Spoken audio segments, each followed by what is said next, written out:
গাড়ি কিনেছো, ফ্ল্যাট কিনবে। ভগবান তোমাকে আরো দিন, অনেক দিন। তবে আমিও তোমায় বলছি দীপ, আমার এই সিঁদুর যদি মিথ্যে না হয়, তো যে গান নিয়ে তোমার এত গর্ব, একদিন চরম মুহূর্তে সেই গান আর তোমার গলা দিয়ে বেরোবে না। তোমার কণ্ঠ স্তব্ধ হয়ে যাবে, স্তব্ধ হয়ে যাবে।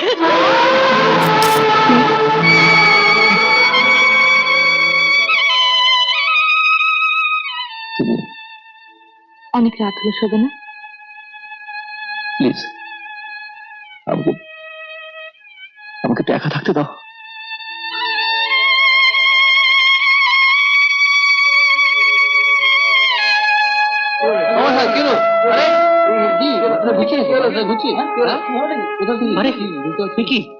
আপনি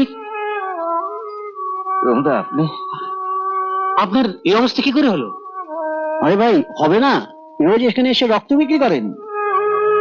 আশ্চর্য, আপনার জন্য দীপ এত বড় গাইয়ে হয়েছে, এত টাকা করেছে, আর আপনি দীপকে কিছু বলবেন না রমদা, দীপ যেন কিছু জানতে না পারে। কি বলছো তুমি? কি বলবো ভাই, চেহারা যা হয়েছে তুমি দেখলে চিনতে পারবে না, ভালো করে দাঁড়াতেই পারছিল না। কোথায় কোথায় থাকে তুমি জানো? না, অনেকবার জিজ্ঞেস করলাম, কিছুতেই বললো না।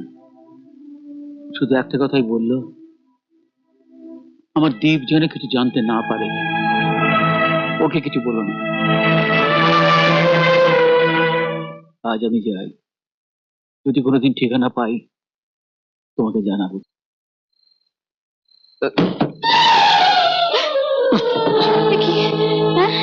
কি হলো তোমার? কি হয়েছে? কি হয়েছে তোমার?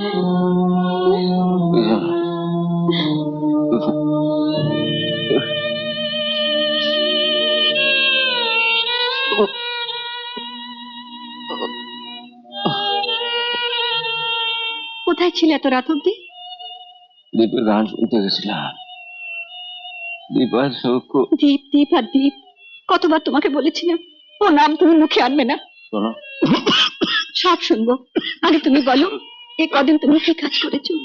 তোমার চেহারা দিন দিন খারাপ হয়ে যাচ্ছে, চোখের কোণে কালি পড়ে যাচ্ছে।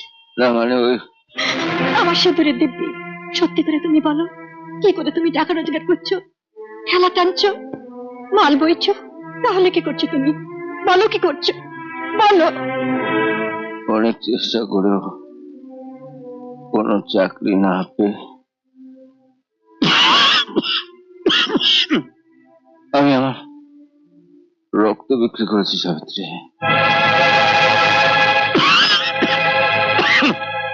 যদি প্রয়োজন হয়, দীপকে গায়ক করার জন্য আমি আমার শরীরের শেষ রক্ত বিন্দু পর্যন্ত বিক্রি করব। ও কি গান গাইছিল জানা?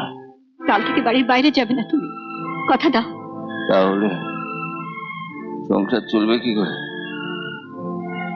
সে দায়িত্ব আমার।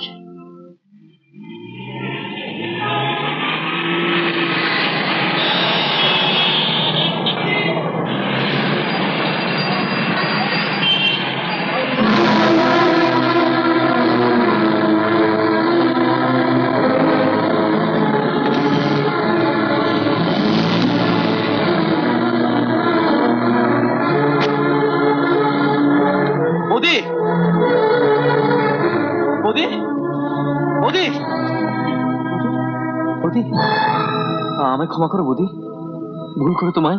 পথ ছাড়ো। বিশ্বাস করো, বিশ্বাস করো, আমি আমি তোমাদের পাগলের মতন খুঁজছি। আমাকে মঙ্গলদার কাছে নিয়ে চলো। আমায় যেতে দাও। বৌদি, মা, তুমি যে বলেছিলে কাকু বড় গায়ক হলে হরলিক্স কিনে দেবে। চুপ করে না।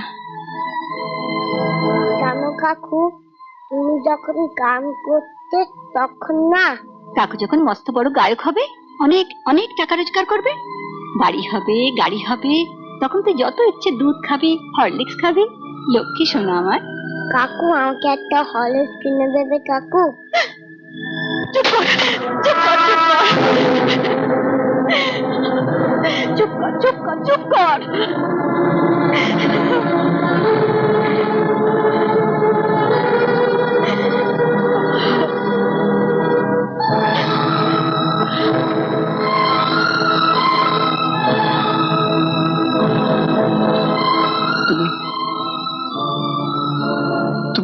হয়েছে? জানো কাকু, বাবার না খুব শরীর খারাপ, বিছানা থেকে উঠতে পারে না। বাবা তো কাজে যেতে পারে না, তার বাবা যখন রাত্রিবেলা ঘুমিয়ে পড়ে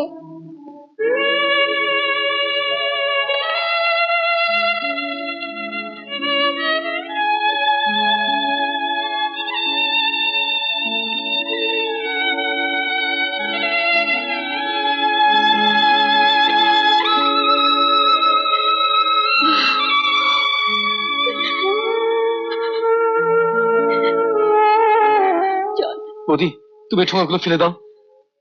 পথ ছাড়ো দীপ, বৌদি, আমায় যেতে দাও। বৌদি,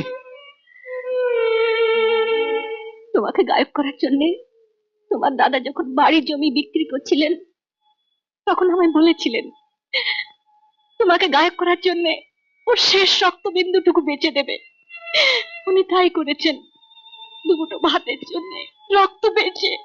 বৌদি, আমি ওকে বলেছিলাম দীপকে গায়েব করার জন্য যদি আমারও রক্ত দিতে হয় আমি তাও দেব, কিন্তু তুমি আমার এই সিঁদুরের দিকে কোনোদিন হাত বাড়িও না। উনি তাই বাড়িয়েছেন। ওর যদি কিছু হয়ে যায় দীপ।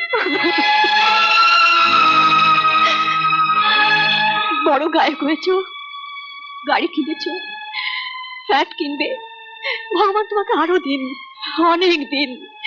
তবে আমিও তোমায় বলছি দীপ, আমার এই সিঁদুর যদি মিথ্যে না হয়, তো যে গান নিয়ে তোমার এত গর্ব, একদিন চরম মুহূর্তে সেই গান আর তোমার গলা দিয়ে বেরোবে না, তোমার কণ্ঠ স্তব্ধ হয়ে যাবে, স্তব্ধ হয়ে যাবে।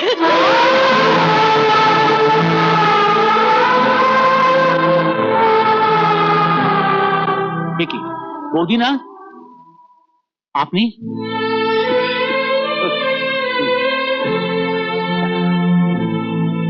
আপনি হীরাপুরে থাকেন? হ্যাঁ, হীরাপুর তো আমার গ্রামের পাশে।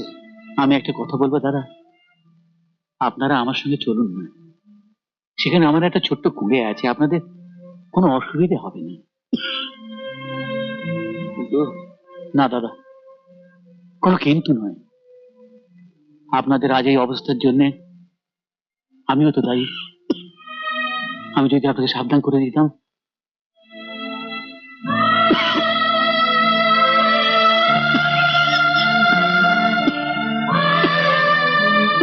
চলো না, উনি যখন বলছেন ওখানে গেলে তোমার শরীরটাও ভালো হবে।